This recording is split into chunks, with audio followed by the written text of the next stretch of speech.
కేరళలో ఈ ఏడాది ఎన్నికలు జరగబోతున్నాయి గదా! అక్కడ భారతీయ జనతా పార్టీ బలంగా పుంజుకుంటది గానీ, ఎక్కువ సీట్లు సాధించదు. కేరళలో ఉన్నటువంటి కమ్యూనిస్టు ప్రభుత్వం మీదన వ్యతిరేకత పెరిగింది. అది కాంగ్రెస్ పార్టీకి ఫెచ్చింగ్ కాబోతుంది.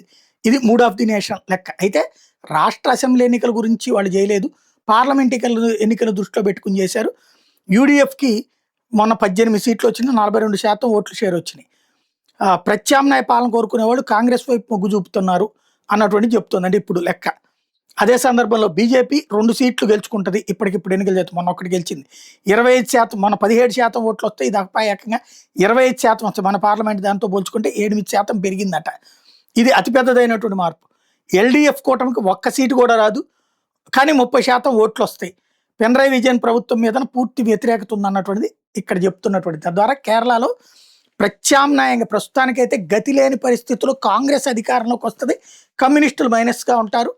అది పార్లమెంట్ పరంగా చూస్తే. భారతీయ జనతా పార్టీ పుంజుకుంటది అన్నటువంటి లెక్కేశారు.